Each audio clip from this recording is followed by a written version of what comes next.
Welcome into the CHGO White Sox podcast, presented by DraftKings Sportsbook, America's top-rated sportsbook. Download the app today and use promo code CHGO when you sign up. Welcome into Studio A of our CHGO offices here in the West Loop of Chicago. I'm Sean Anderson in Studio B. Studio A? Where the hell am I? You were in Studio B a little second ago. Hey, give me an A. Where are you? You can follow me on Twitter at Sean_W_Anderson. Alongside me is Herb Lawrence. Hello. You can follow him on Twitter at Ecknerall23. He's our CHGO White Sox community leader. And the man in the square is Ryan Herrera in San Diego. He's our CHGO Baseball Beat Writer. You can follow Ryan on Twitter at Ryan_A_Herrera. What's up, Ryan? What's up? Well, for one, it's a rectangle. It's not a square. Square has equal size, but it's a rectangle. But no, we're doing good.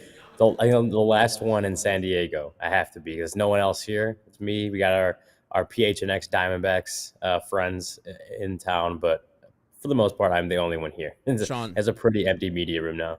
First one in, last one out. Did you know that all squares are rectangles, but not all rectangles are squares? Yep, just like all thumbs are fingers, but not all fingers are thumbs. Damn, I thought Mizzou was just a communication school, and look at you. I mean, bones and shit. Bones. All right, Ryan. You got a crazy schedule. You still got time to talk to us because you're in San Diego until 10:30. So we got time to talk with you.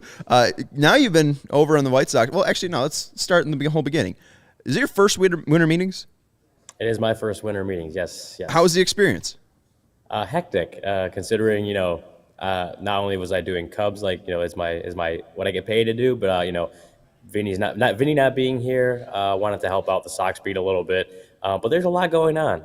No one tells you that. A lot when you first start. A lot goes on when you're here for one beat, and then you get two beats, and you're running around the entire day. So hectic experience, but definitely really fun. A lot of good stuff. Talking to Rick Hahn every day, obviously on the Sox side. Pedro Grifol, got to talk to him yesterday. But yeah, a lot of good conversations. Meeting people, networking, all that kind of stuff, and really not being able to sit down for too long. And not really even being able to enjoy the San Diego weather because we're in the hotel the entire time. But no, overall good experience. And Ryan, I wonder how the whole you're in a big time convention center was the working area for the media, I assume. How do people react? And I know it came down probably 10 o'clock Chicago time, so 8 o'clock San Diego time. How did people react to the Xander Bogaerts to San Diego deal? Because I turned on my TV and my Twitter, people were just going wild. How did they get this money? Why did they overpay him? And what the hell are Peter Seidler and AJ Preller doing? We want him as our owner and our GM. Yeah, at that point, a lot of people had already left. Like you said, it was about 8 o'clock here. The stuff had gone on earlier in the day. That Rule 5 draft was kind of the last big thing that a lot of people were here for. So as soon as they finished up, a lot of people were getting out, leaving San Diego by that point at night. Me and PHNX Diamondbacks guy Jesse Friedman, our DMVR Rockies guy Pat Lyons had already left, gone back to our Airbnb. But if you looked at Twitter, I'm sure that is exactly how people reacted in the media room. I'm sure there were a ton of he got how many years, that kind of stuff. I can imagine the entire media room, people that were there, haven't reacted in that way because it was a surprise to have seen it go down. Just in general, like any signings happen during free agency, they're always kind of surprise signings that you're not always expecting them to happen when they do. But the contract that he get was insanely massive, more than anyone had expected him to get, both years wise and dollars wise. And so there was definitely a lot of surprise and maybe even a little bit of confusion, like what's going on here. Right. Well, now that it's over and now that we've got Bogaerts to sign, some of the bigger dominoes like Verlander, Judge, DeGrom have fallen. Did it live up to the hype? Because I think baseball media was hyping this up to be a very active winter meetings, and kind of was. It kind of was, at least on the free agent side. And this is something that Rick Hahn talked about either yesterday or Tuesday, one of those couple days.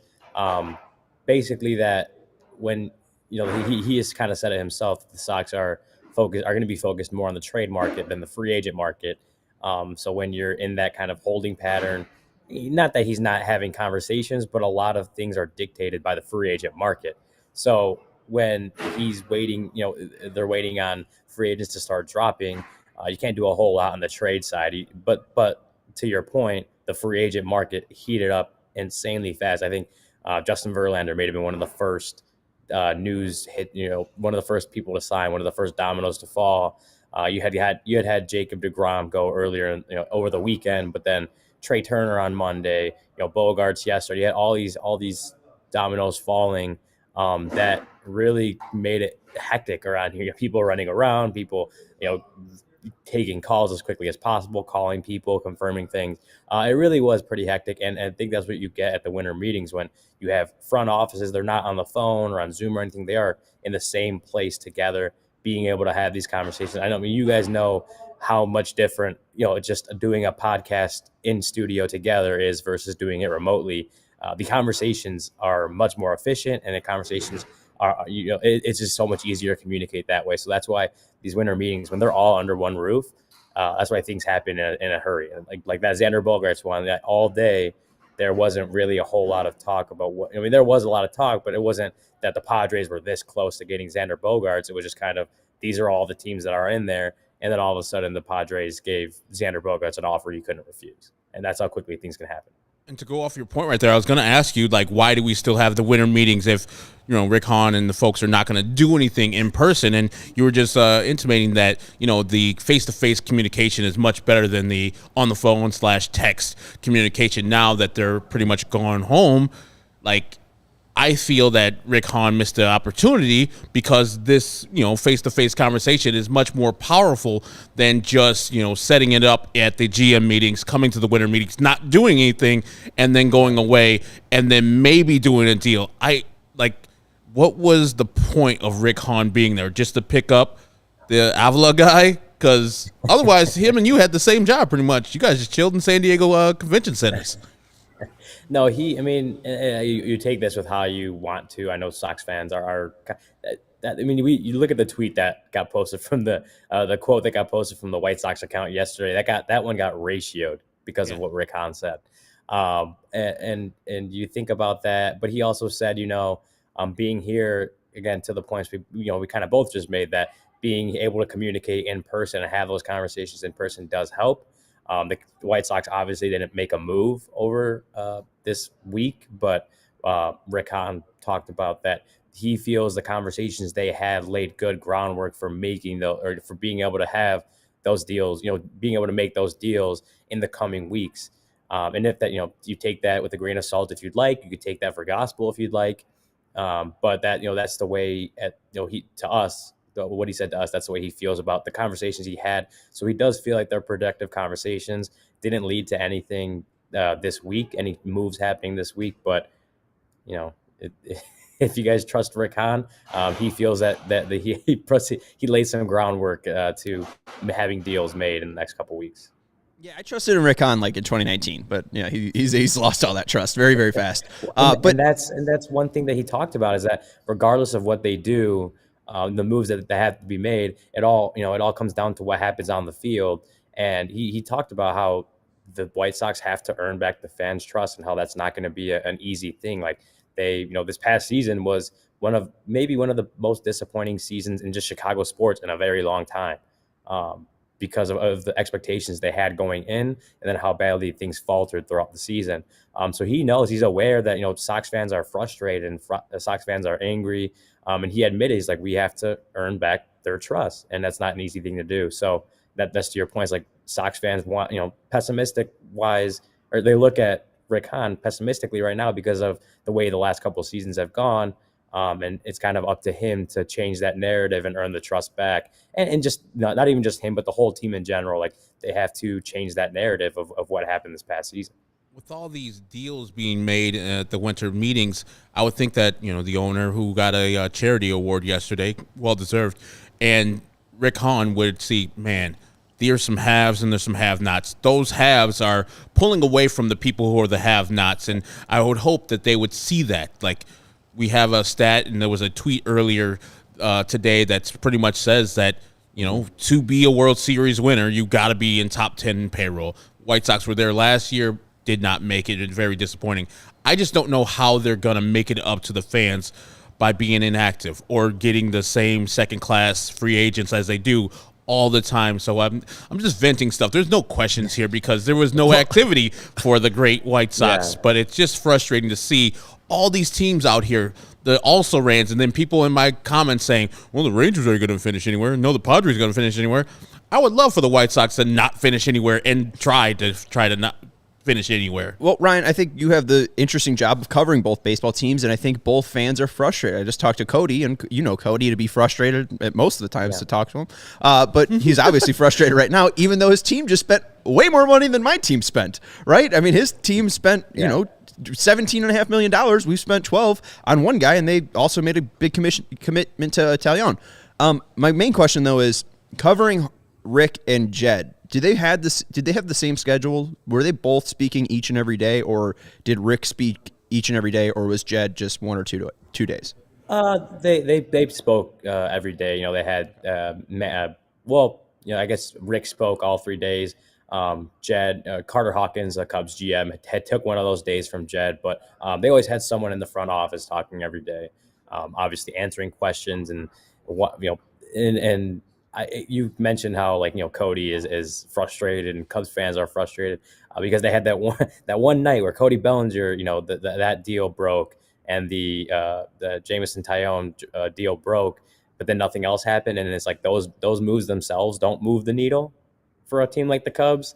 And so people, once nothing else happened after that, they kind of grew frustrated again. So I mean, I see it from both sides of when you see the Padres, who already have this crazy high salary, you know, luxury or whatever it's called, payroll for next season and beyond, and they go out and spend a ton of money on Xander Bogaerts. I understand, you know, it's so understandable why Sox fans and Cubs fans and any other fans that team isn't spending that much money are wondering why their teams aren't spending that much money, and it's completely understandable. And I would just want to know, like, where do you as Cub reporters see them at? Like, because you're hearing that the Ricketts want to spend a lot of money, and that there's a report came out from, I think, Gordon Whitmire, that the checkbook's open. Cubs are looking to spend money. They were looking to get 2 shortstops. Now, they would have to get the last 2 because they've been slim pickings. Where do you think the Cubs are at? Are they just rebuilding, or are they actually going to get somebody to make this team in 2023 competitive with the Cardinals and the Brewer? Well, yeah. Well, this team, it would be a shock if they're competing for a World Series. I think anyone like looks at it realistically would say that. Like, the Cubs probably aren't a World Series contender in 2023, but they can do some things to compete in that division that generally is one of the weaker divisions in baseball. Now, where they're at this moment, Bellinger, Taillon, they move the needle a little bit, but they don't make the Cubs for sure playoff contenders by themselves. So the Cubs are kind of in the same boat where they have to do something else too. They can't just sit on what they've done. They have to go out and kind of at this point get out of their comfort zone. We know what the free agent market felt like coming in, the expectations, and it seems like the deals that have been done have blown through those expectations. Yes, sir. So the Cubs and the White Sox both probably came in with their own sort of comfort zone of like, this is what what we would like to do. You know, Sox may be a little bit different because they're more focused on the trade market. But it feels like things have just on both sides, free agent and trade, the expectations, things have kind of gone past that. And both teams are going to have to go out of their comfort zone to acquire players or make the moves that they think they can make that will help them become, obviously help them compete better in 2023. They can't just come in. They don't leave San Diego with the same expectations anymore that they had coming in. It's a different ball game now that we've seen how the market's been set. I'm sure that Carlos Correa, after seeing that Xander Bogaerts deal, is like rubbing his hands, like, let's go. Like Birdman, he's like, let's go. That man, 30 years old, got 11 for what, 280? Man, I'm going to rob the bank. It's like they're overpaying, and that sets the market, and Correa's not going to sign for anything less than what Trey Turner signed, who is 2 years older than him, too. So it's a great time to be a Major League Baseball shortstop. Man, I need to have some kids. Well, we'll talk about one of the Major League shortstops in a second here because he's not too happy, I guess, liking tweets and stuff. Oh, yeah, I forgot. But, Ryan, final question for you that I got. I guess the reason why I asked if Rick was speaking each and every single day is just because I don't know what he could have said because he never made a move this offseason. And yes, they had the Rule 5 draft, but the reason, like, I bring it up is just because he's in a pretty tough spot here. There's nothing that he could say that's going to calm down the angry mob outside. What is the vibe that you got from Rick, having him have to speak each and every day of saying, oh, we're just waiting for dominoes to fall. We're just waiting for dominoes to fall. I'd figure, you can't wait too long because the one thing I know about dominoes, one falls, it just kind of sets off a chain reaction. So, I mean, is it an antsy feeling you got from Rick Hahn? Is it maybe a patient feeling? How would you describe Rick? I think he's trying to project patience. I don't know Rick as intimately as like Vinny does or any of the other beat writers do. I do realize, like, looking back on the quotes, like a lot of them, like you said, like he couldn't say anything different because nothing changed day to day. Like the quote that blew up and got us ratioed yesterday about acquiring a player on December so and so isn't any more valuable than assigning a player on January whatever. I think he said that every day, but he I don't know that I feel like he kind of has an idea of what he wants to do. And when he talks about, like, he's firm that, the trade market is kind of where the White Sox are going to play in. And I believe he said that, he said that multiple times at different press conferences, before the winter meetings. And I think that's where he wants to do his business. But he also admitted that, a lot of what gets dictated on the trade market happens because of the free agent market. And when that is still moving, you kind of have to, maybe not wait it out. Maybe that's not the best way to put it, but you kind of have to wait and see what happens and what other teams end up needing before you can start really diving into those trades. I mean, that might be just kind of a cop-out way of saying, like, he didn't do anything this week. He didn't make any moves this week, but it feels like that's where he is very confident in what the plan is for this offseason. And it's up to him to kind of go through that plan and follow through and make those moves and earn the trust back from White Sox fans. That's where it's at this point. Right. And I think the only way he's going to do that is if they make a move. And now they're leaving San Diego. Do you expect more dominoes to fall? Like, what are you expecting now that winter meetings are over? It may not come as quickly as it was, here, again, with agents and GMs and everyone being in the same building, made it a little bit easier to meet and talk with people. So I don't know if I expect the moves and a free agent market or even trade market to be going as quickly as it kind of felt like it was going this week. But obviously there's a lot of free agents out there. There's going to be a lot of trade candidates out there that will need to be moved eventually. So I think, at least over the next few weeks, you'll still see kind of bigger deals being made. And those are the bigger dominoes that end up causing, the smaller dominoes to fall. And maybe, as far as the Sox go, you kind of got to wait and see where they fall in between that bigger and smaller domino. Yeah, we need the Joey Gallo and Conforto dominoes to fall. So we're sitting here waiting. But make sure you follow Ryan on Twitter at Ryan_A_Herrera and read his work at allchgo.com. He did a fantastic job covering the Chicago Beat in his first winter meetings. I mean, that's huge. And they made huge signings and people were pissed off. You did a great job, Ryan. Great job. Appreciate it, guys. And Thanks. did you get some tacos El Gordo? I did. Fantastic. I got them last night. A few of us, couple of writers went out and got them, and they were all they were hyped up to be. Good stuff. Sounds like I'm getting tacos tonight. I mean, it's delicious. Mercy. Will Myers, who is now a free agent from the San Diego Padres, they call him White Queso because he said the best Mexican food is in his home state of North Carolina. I damn near smacked the shit out of the dude. Like, you're literally playing in San Diego. Come on now. Stop the disrespect. But I'm glad you tried some delicious, authentic tacos El Gordo. Yeah, it was good. I'll give it an A. It was as good as it was hyped up to be. Pretty sick work trip going down to San Diego. So I hope you enjoyed it, Ryan, and thanks for covering the White Sox. You did a great job. Again, follow Ryan on Twitter at Ryan_A_Herrera. Safe trip. Guys. 10:30 flight. Couldn't pay me. That's not too. No, that's Couldn't pay me. That's a perfect flight. You not sleep on the trains or airplanes? No, because I mean, maybe I need a neck pillow, but it's just like I always, it's just always uncomfortable. You get one of those things where you sleep forward. You put it on the tray, and you put your phone in the middle, and you put your hands in. Your head's like it's like a little. I forgot what it's like. It looks like a backpack, but you put your head in it.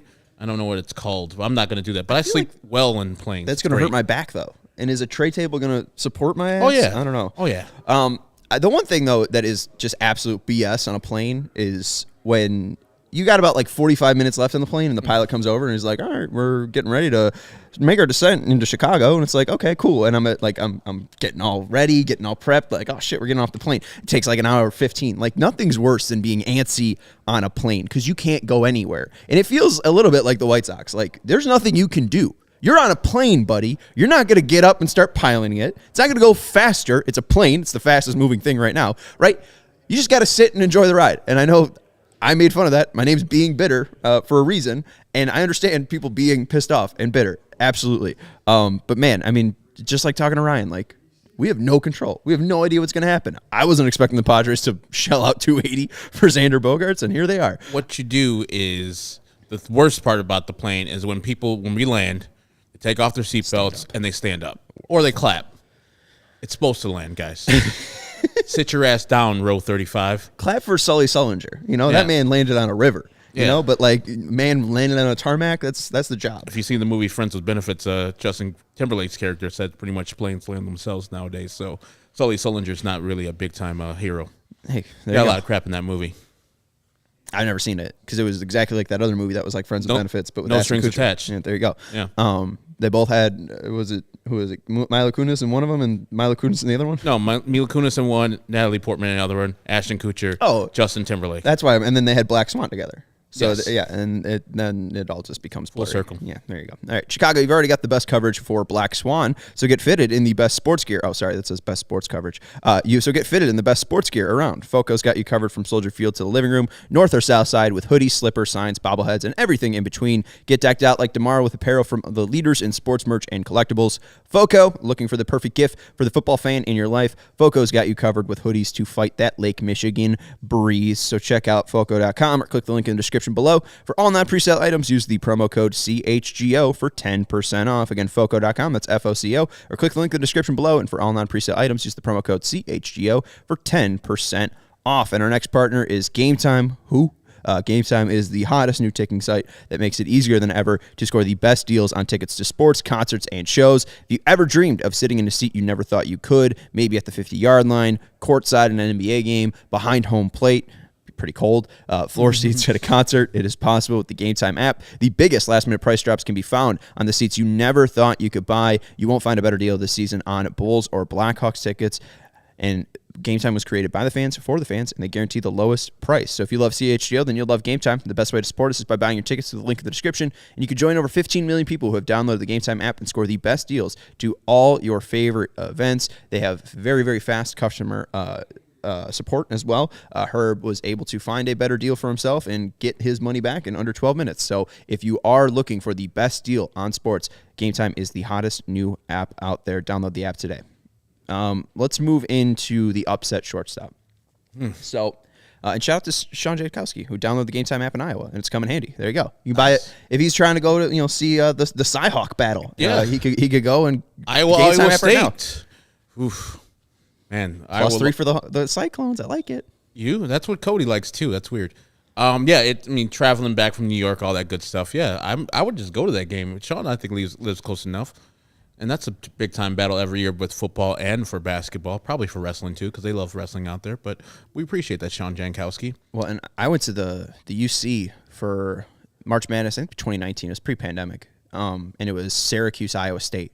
Iowa State showed out. I mean, those people were loud as hell. So that's going to be a crazy environment there. I think it's in Carver Hawkeye Arena. Okay. But what's the city? Iowa City. Iowa City. Oh, there you go. And named after the state. It's funny how that works. Let's go into the upset shortstop. This is from, and I want to make sure that I am crediting the right person, even though it's just a screenshot. But shout out to White Sox fan Sam, who did have this screenshot first. It's a screenshot of Tim Anderson's likes. Sam with the hair? No, different Sam. Okay.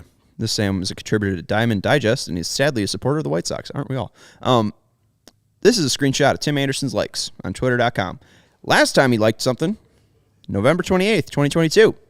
Outside of that, 3 hours ago, from Kenny Williams Shades, I've seen Frank Thomas wear a different uniform. I know TA will eventually as well.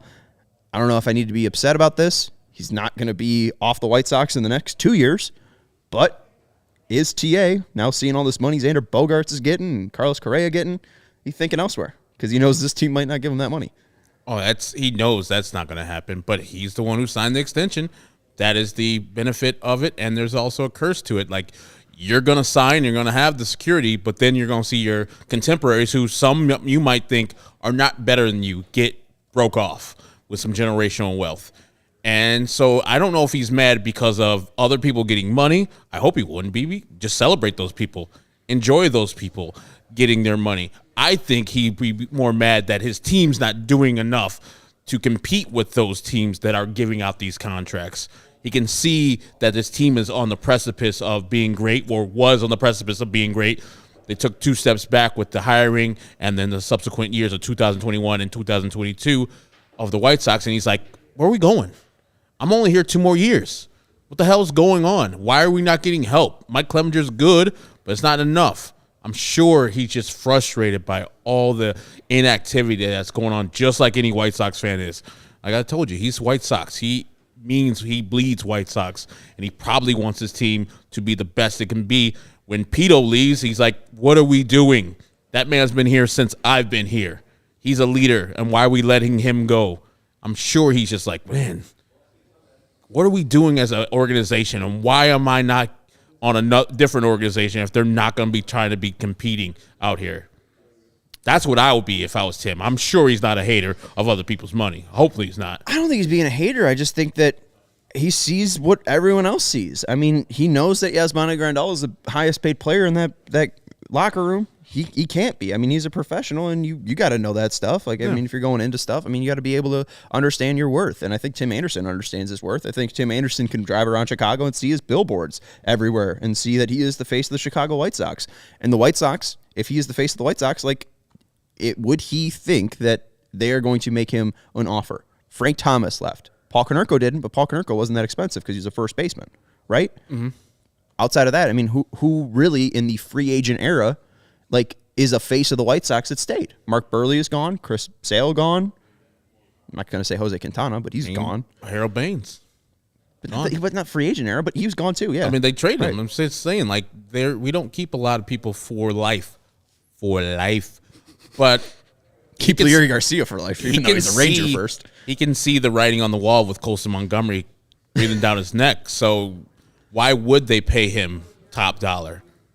There's no reason to. By that time, Lucas Giolito theoretically will be gone. Lance Lynn will be gone. Like, a lot of players would just be gone. And Dylan Cease will be really expensive by that time. So I'm thinking the White Sox after the 2024 season, like, hey, man, it's Colson Montgomery anytime. You saw him play a little bit this year and our rebuilding year.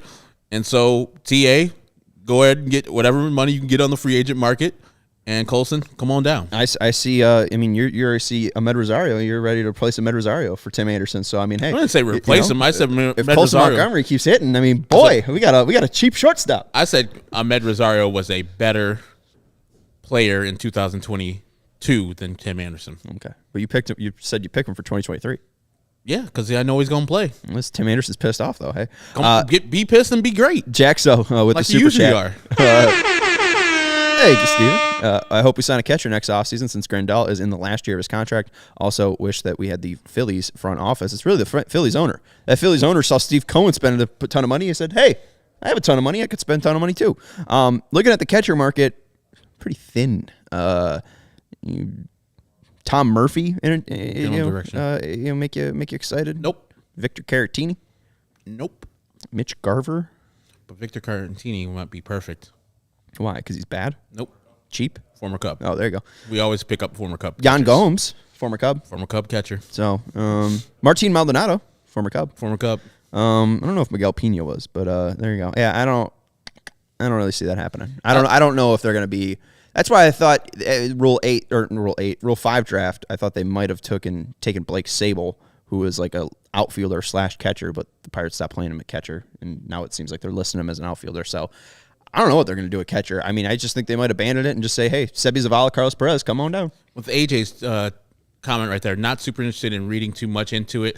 Like tweet, but kind of funny that my guy is searching himself. Yeah, he does that a lot. Tim has liked my tweets before just because I've said Tim Anderson, and I was like, oh, that's cool. But yeah, I don't like reading into social media, but I don't know. I just thought it was interesting if he's having those thoughts. Like, maybe he is discontent about Jose leaving, like he said. And I do think that if you are a free agent, you have to look at the White Sox. Like, are they serious? And like Bryce Harper, Manny Machado, they had those meetings. But if you don't have a meeting with the team, are you really thinking that they're serious about spending money? If you ask Aaron Judge, like, hey, did you feel like you were courted by the White Sox? Did the White Sox have a seat at the table? Like, no. Like, I don't think that they've ever shown the propensity to spend high dollars. And I think if you're a baseball player that is looking for their next place to play, trying to create a plan like Turner and Bogarts now have until they're 40, like, yeah, you're going to be interested in that stuff. Like, and that was one thing too. Like, some people disagree on that, but like, I view this very much like the lotto. You get one contract basically in baseball, right?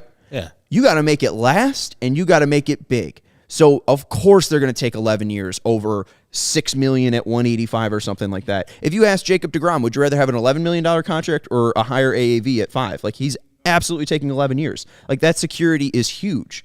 Yeah. Not just to get one contract in baseball is huge. You got to make that so important. You won the lotto, and it's really that choice. Do you want that large payout, or do you want the the plan? And I think most of these guys want plans. And I don't know if Tim Anderson can make a plan for himself in Chicago past 2024. Right? 2020. I think they might have a club option at 2025, but he's got 2 more years, I think. So yeah. It's 2023, 2024, so I guess he'd be 2025 as a free agent. So I want him to be as happy as he can be. And I think here with the White Sox is the spot. He's laid down roots down here. White Sox fans adore him. He is the leader of the White Sox team moving forward. So if he's discontent and he's mad about, and Alex Ruda said that maybe he's mad because of Jose leaving and the general direction of the program, the organization, general organization or general direction. That is a valid thing. As I said before, Tim is probably a fan of the White Sox too. And he feels like you guys do, that we're not doing enough to compete, not only with the Yankees, Astros, and the Mariners and the Rangers, but the people inside your division.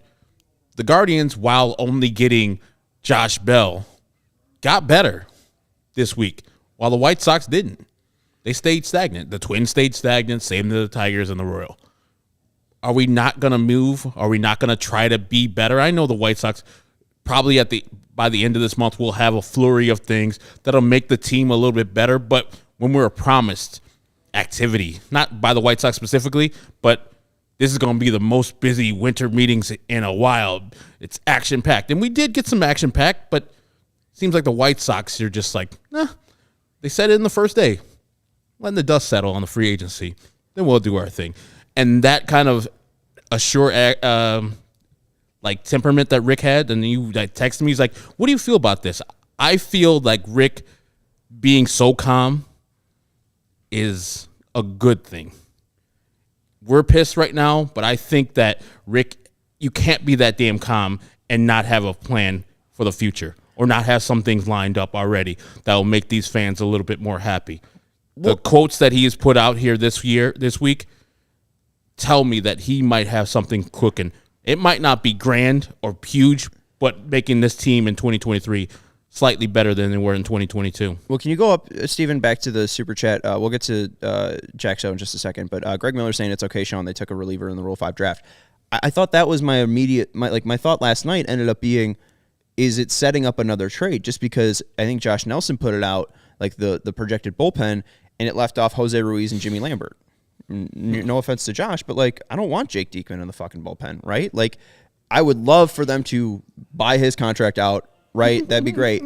But it does seem like there's just way too many arms in there. So unless they're going to deal Nick Avila, like some of these teams have done with their Rule 5 players already, I think that it might look like either Liam will get traded or they're shopping Graveman. Because Rafael Montero, who has probably the same just track record as a reliever as Kendall Graveman, just got $34.5 million for 3 years, about $11.5 million AAV. Kendall Graveman, about the same player. The White Sox paid him? White Sox paid him. No. Montero went to the Astros and re-signed with the Astros. Oh, my man. Let's spend money on relievers. Graven's making about $8 million a year for the next 2. Like, it just seems like a very affordable contract compared to the market. So I think they have 2 different pieces in that bullpen that could return something like Graveman or Hendricks. So I think a move could be happening. Again, like, that's my one worry is, like, if one domino falls, how quickly is the next one falling? And I don't know if the White Sox, I just hope they're really close to their phone and they're ready to react, because if they are waiting to react and they don't react and they don't get anything, I like, we should bring back throwing tomatoes at people.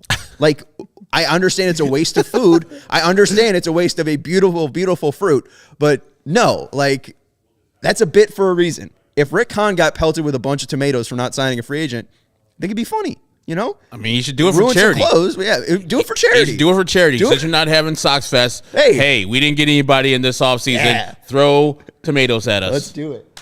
Throw tomatoes at Rick Hahn. You cancel Sox Fest, we're throwing tomatoes at you. Each tomato costs $10. It goes to White Sox charity. It goes to Ace. Boom. Let's bring this up. So the White Sox were just actually given the Bud Selig Award for what's it called? Philanthropy. And their ACE program, where they try to get youth involved into the Chicago baseball scene. They've gotten recognized for their great work. And Jerry Reinsdorf had a quote talking about how important it was. And this is such a great organization. The Amateur City Elite Program, which for 16 years has provided educational baseball research for underserved kids in Chicago, a program that has roughly led to 250 Chicagoans receiving college scholarships, with the side benefit of trying to reverse the homogeneity in the sport. And shout out to James Fegan for The Athletic for covering this at the winter meetings. But this was the quote Jerry said. This is the thing we really, this is really the best thing that we do.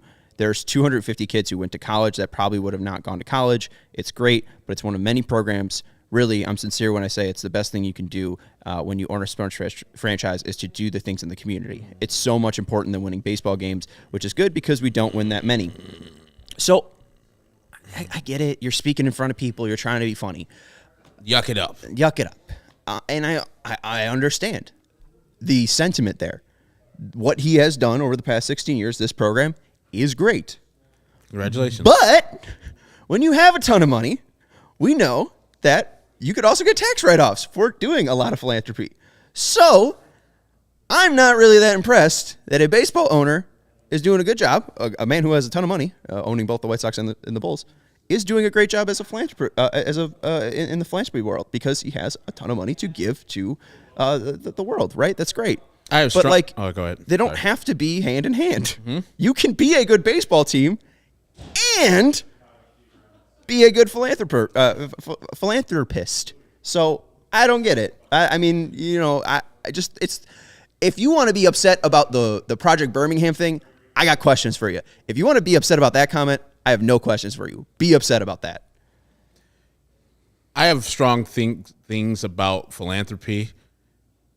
You can't really be a good philanthropist and a billionaire. That's an either or thing. It's the MLB patting another billionaire on the back. Yeah, like, great. You give money and you start the thing. I appreciate it. It's better than not doing it. But you don't need to be patted on the back for giving money to people. And like Sean says, you get a tax return. As a billionaire, you should be less of a billionaire, much less. So you have much more money to give away. But that's neither here nor there. But you're saying the White Sox and their whole organization, what he said and what he's doing is always an either or. And it sets us as fans up to argue about little people, argue about would you rather have this guy or that guy? Right. And the Padres have shown you, the Rangers have shown you, all these teams have shown you, there's no either or. You can have Marcus Semien and Corey Seager. You can have 4 shortstops on your team with Manny Machado, Hassan Kim, Xander Bogaerts, and Fernando Tatis. They'll find a way to play them. This is an excuse, and I got you. Joke it up. But you know who's not laughing? All these White Sox fans. Every single one of them. You're like, he's in the hot dog costume too. We don't win a lot of games. Ha ha ha ha. Funny, funny, funny. You have control of winning more games by getting better people. Your star shortstop pissed off. Liking tweets that say that you're going to be in a different uniform. You don't do that unless you want some attention. And he wants some attention from somebody. Rick, Kenny, Jerry. But I get tired of this owner and how he makes this whole organization just suck from the head down. And great, you're a philanthropist. Who cares? Who really cares? You're not a good one. Start being a better baseball owner. Guarantee you when Peter Seidler leaves this earth, they're going to be cheering for him in San Diego. And when you leave this earth, you have 7 championships in your pocket. Damn sure that Bulls fans and White Sox fans are like, he sucked. Well, he was terrible as an owner. And something, too, like having this great ace program, I think has also been helped by having the face of black baseball at shortstop. Yes. I mean, a 7's probably a little bit ticked off that, hey, you're getting recognized for all this work in the ace program, but why do you think Chicago is having such a, yes, Jerry Reinsdorf has a ton of money, but it's also because 7. Like, that man is exactly what, like, the face of Chicago baseball right now. Yeah. So, if I saw Xander Bogaerts getting $280 million from San Diego, I'd be questioning why, Jerry Reinsdorf isn't making contract extensions with me and contract, offers to me to try to make me, a face of the White Sox franchise until I'm 35. And that's why I think we have to entertain the White Sox possibly trading Tim Anderson, because you can get the most value for him right now. Like, if you give the Dodgers Tim Anderson of 2 years of control of Tim Anderson for the amount of money he's making, that's a great deal. Like, that's a fantastic deal. If you wait one more year, that price and the returns are going to go down. So that's why we're worried about White Sox fans, because we don't think Tim Anderson's coming through that door in 2025. He should. It's fun. Jaxo's got 2 super chats. Thank you very much, Jaxo. Man, Jaxo. I'd rather Jaxo own the White Sox. Please, Jaxo. If Jaxo owned the White Sox, he would say, I'd hope we'd sign Rafael Devers to play third base next offseason. The issue, Yohan Moncada is making $24 million in 2024. Other super chat from Jaxo. He gave more money to the Bulls for their offseason than the White Sox, which I would contest just because the NBA and White Sox are different sports. He doesn't really mess with the Bulls necessarily. It's his son. Right. He is the chairman, but he lets Michael do his stuff pretty much. And 2, basketball budgets are easier to figure out, because if you're not spending where other teams are spending, you're just going to lose games flat out. I mean, the Bulls are spending around where most teams are spending right now, and they're still, kind of dog shit. So, like, they were forced to sign Levine no matter what. They just didn't have to keep him on the Bulls. They could have traded him. But, that's a different combination. You just don't let Levine walk out, because that's a bad business move. Is it a bad business move to let your player that you develop from a young age get good and then leave via free agency without securing anything for him? Ask Carlos Rodon. That's exactly where I was going. So right. Well, and ask Tim Anderson when he leaves in 2025. So, yeah, it's very bad, Jack, so that the Bulls and the White Sox are where they are, but the common denominator is the top guy. And the top guy has loyalists. He has people, lieutenants underneath him that follow his rule from top to bottom.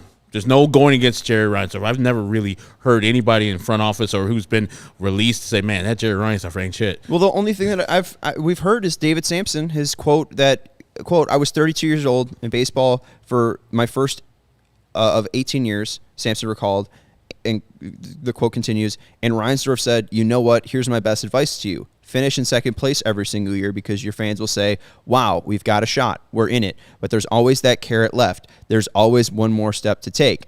Jerry, or I think a White Sox person, in a statement said, Jerry has absolutely no recollection of ever saying that. That is certainly not his philosophy of how to run a Major League Baseball team, and that he was always considered the second place team to be the best loser. I just think, Jerry, if he's making quotes like this and making comments like this, he might make a comment like that, in jest to a coworker. Yeah. So I just think that he's got a dark sense of humor. It's the last thing that I think anyone wants to hear as a fan. I think there was especially with the lack of success. I think there was some truth there. I mean, if you're a White Sox fan in those 90s, they finished in second place a lot behind the Cleveland Indians. And that stuff started making sense.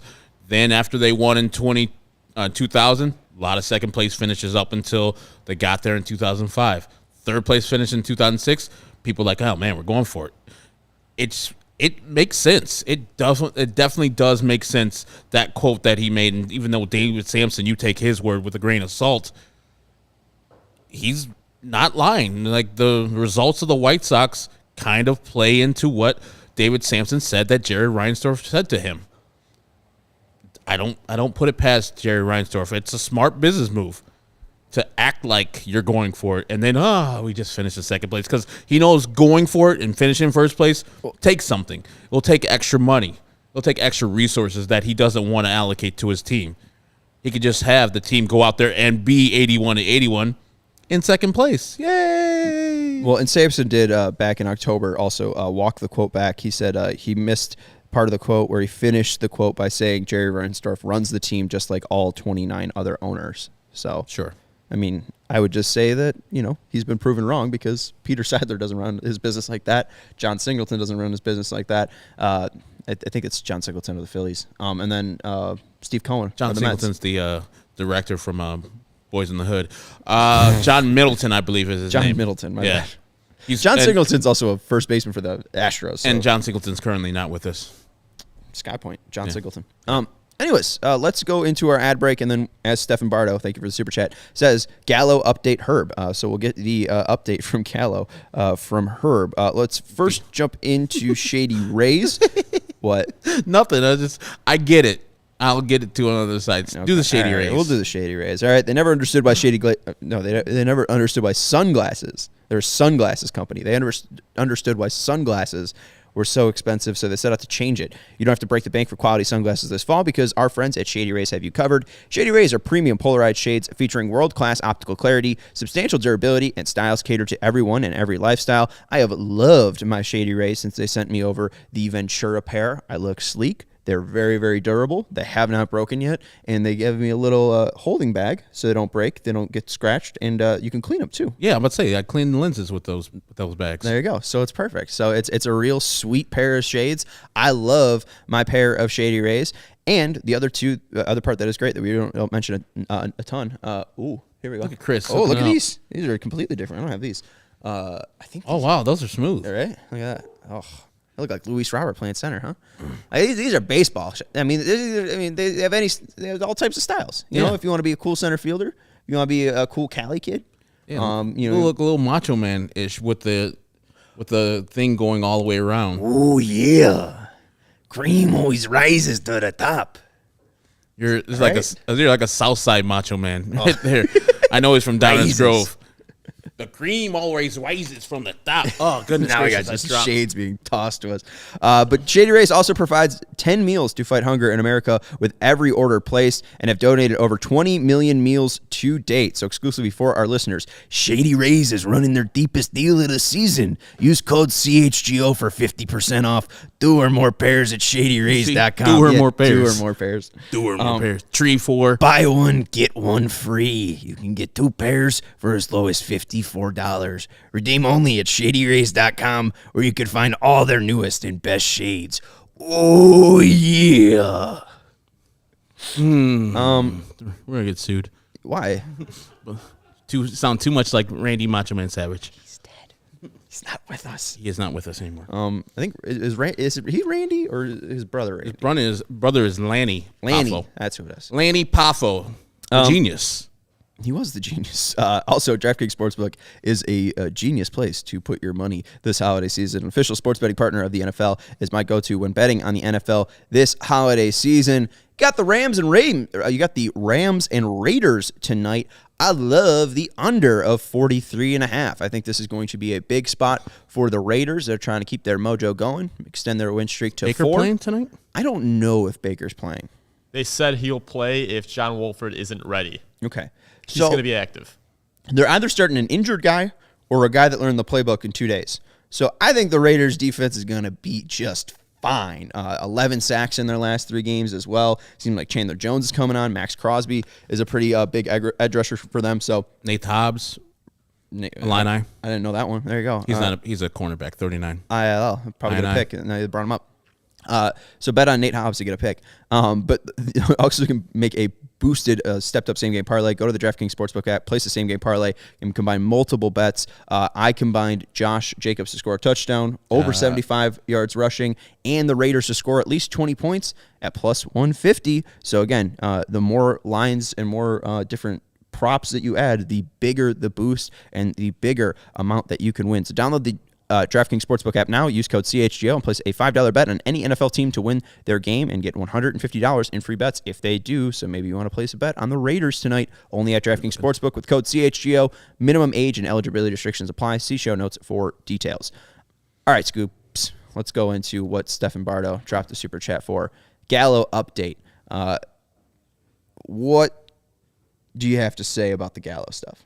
Oh, it's just like I said in yesterday's show, like it went like far, and I know what I said. I was like, "Oh my God, I'm not Scoops guy, but my guy says that this is happening," and I know that people took me like, "Man, I trust Herb," because I trust my guy.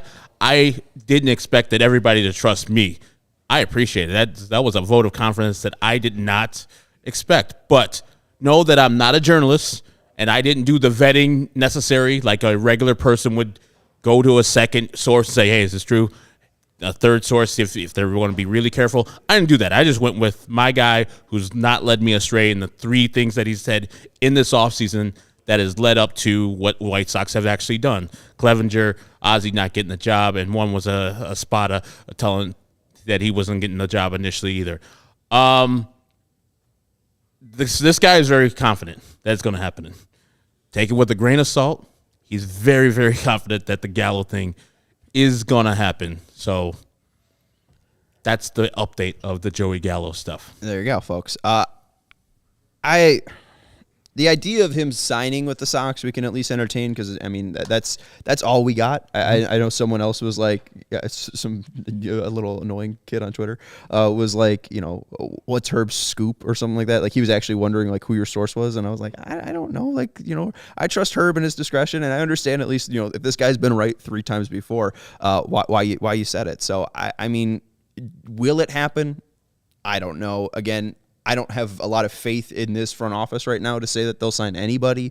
But if they do sign Gallo, what would we be getting? A lot of people, I think our guy D said Adam Dunn 2.0. Like, are you that worried that he'd be that bad? Like, what are your expectations if the White Sox do sign Gallo and that comes true? Well, Gallo will not hit like, 250, 260. If you're looking for average, you're still average home run RBI guy, you're going to be sorely sad when Joey Gallo is hitting over 220, but he can walk. He can get himself on base via the walk. He's 3 true outcomes mostly guy. Strikes out, hits home runs, or he's going to walk. He has a plus glove, even though last year wasn't great. He can play much better defense. And remember what we said. Andrew Vaughn was a negative 17 outs above average.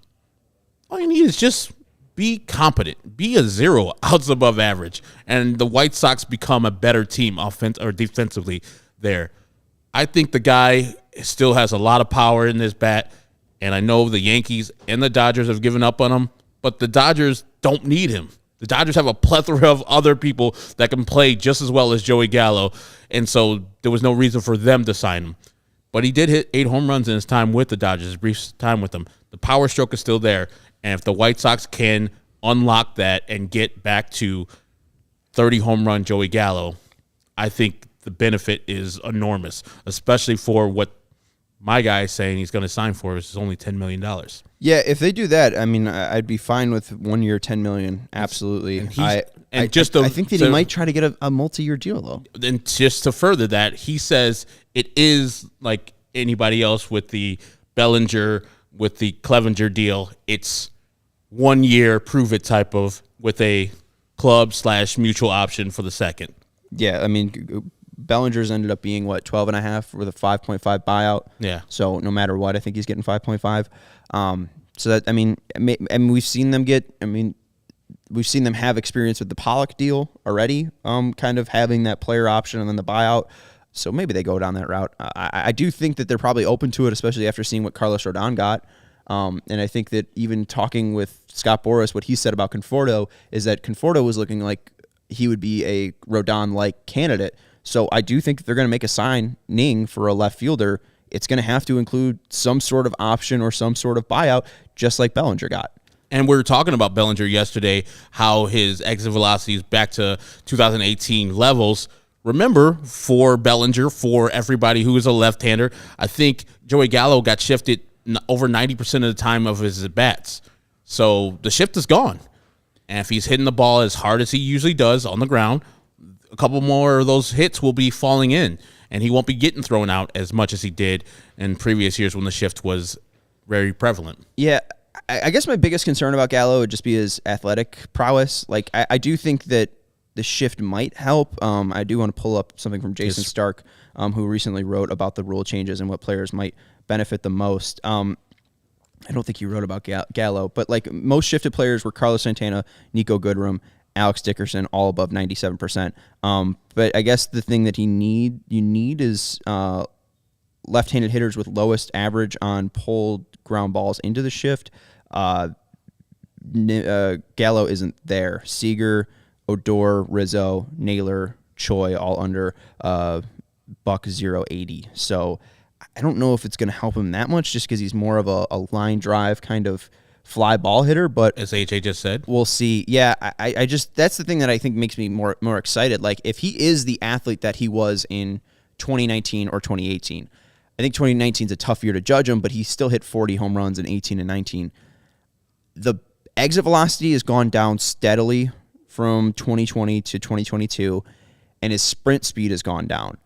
He is pretty good at outfielder jump-wise, so like I think he's going to be fine playing the outfield. I don't think he's going to be any worse than A.J. Pollock, maybe a little bit more cumbersome, but I think he's got a better arm than Pollock. Mm-hmm. But I think the fly ball thing is the most interesting. We've said ball in air with the White Sox. That's what we need, and especially at Guaranteed Rate Field. Lefties get so much boost from having that field. So if he is still able to have a hard hit rate of above 50%, I think it's a great signing.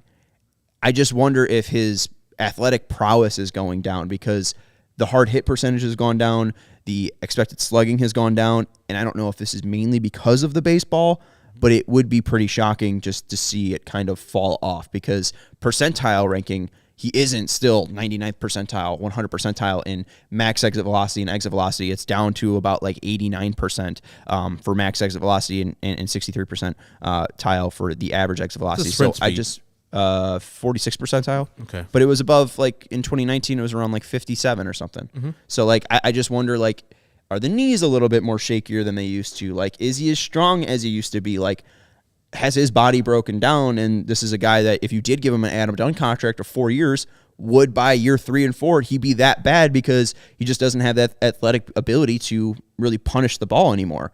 A 1-year deal, I think it's fine. But again, it's like the White Sox. Like, I don't think that it's that proven deal that they need. It's like, again, they're buying a boat with holes in it when they're trying to cross it, the English Channel. They're going to the grocery store, seeking out the bruised fruit, calling up to the the cashier and saying, "Hey, can I get a discount on this?" Instead of seeing the pristine fruit and buying it for what it is. The fruit is good. Shea Fidel, I get it, and I get everybody who's complaining about Joey Gallo. He's not my preferred left fielder, but we root for this poverty franchise.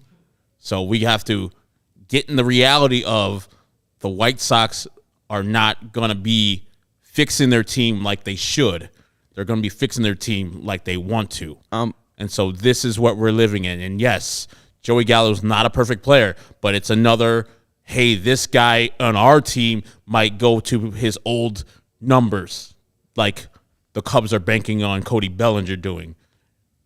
This is what we are in Chicago. And with Shay's comment about Gallo hasn't played in 100 games in the last 6 years, that's just not true. 2017, 2018, 145 and 148 games. In 2019, he did only play 70, but in 2020, he played 57 of the 60 played. In 2021, he played 153 games. In 2022, he's played 126. So he's actually been healthy for every year except 2019.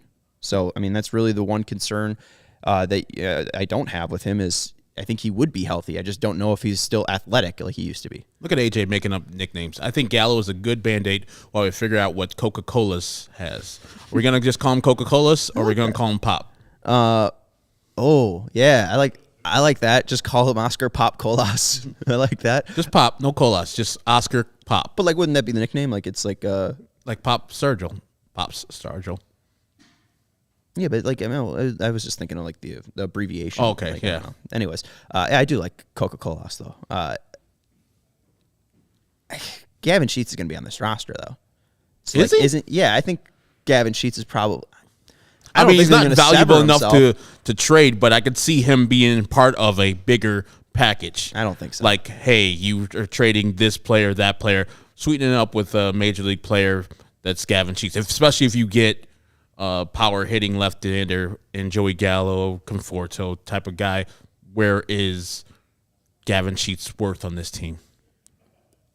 I don't think. I mean, fourth outfielder, like that's right. Fourth like, outfielder. I know. He's terrible. I don't know. I don't know. I think that Rick Hahn has been wanting to trade him, and I just don't think he's been able to find the value that he wanted. And I don't think that's going to come through the door. It's not like Gavin Sheets has proven himself, and he's just gotten older and older. Literally, when I play MLB The Show, I avoid the White Sox because of Gavin Sheets and Andrew Vaughn being in the outfield. It's just so frustrating. They don't get jumps, and I like. You can't trade him in that game too. I mean, I just play usually online, so I play at the Polo Grounds, which is a cavernous ballpark, except for right down the lines.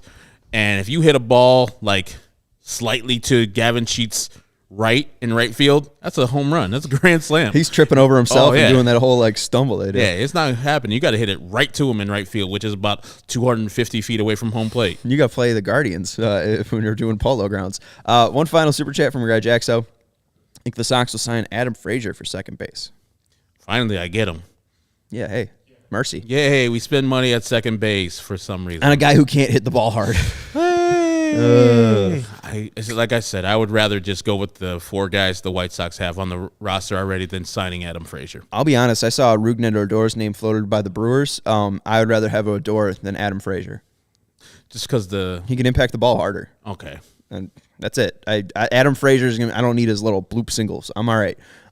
Pass on that. Also, I did see. I think it was Who's Your Daddy bring up the Nelson Cruz thing. Did you see that? Yeah. Yeah. When asked if he wanted to play for the White Sox, Nelson Cruz said, "I would like to play for the White Sox." I also asked Jose Canseco if he would like to play for the White Sox, and he said he would like to play for the White Sox in 2023. Yeah. So if you're in the Nationals, languishing as a 42-year-old man, just playing baseball and playing the string out, yeah, any team looks appetizing. right. I don't think he volunteered the White Sox unsolicited. No, somebody asked, like, would you want to play for the White Sox? And he's like, yeah. There was a photo of White Nelson, Sox sound good. There was a photo of Nelson Cruz in San Diego. I think Chuck Garfien met up with Nelson Cruz, did his professional reporting for 20 years, just like Mark Carman in the Bulls locker room talking to Taj Gibson, and said, hey, what do you think about playing for the White Sox? They said, I would love to play for the White Sox. I think if you put any team in there besides the Washington Nationals, Nelson Cruz would have said, I would have liked to play for any team. And you know who's going to be happy about that? Who? Our guy, Hector Gomez. Oh, hey, mercy. He's like, I was right. I was right. You motherfuckers, I was right. You and Jeff Brom in Purdue. Yes, exactly. Just 4 took a years couple later. years. Yeah, 4 years later, I was right about Jeff Brom. Mercy. Suck it, Boilers. All right. That's Herb Lawrence. You can follow him on Twitter at AcknerWall23. Do you have, is it the Hoiler Makers? No, I just call him. No, just Minnesota. I just say Perdon't forever. Oh, that's it. I'm Sean Anderson. You can follow me on Twitter at Sean_W. Even though they beat us. _Anderson. It was just one time, right? They're a basketball school anyways. And thank you, Stephen Nicholas, for producing the show. And we will talk to you guys on Sunday for my White Sox coverage.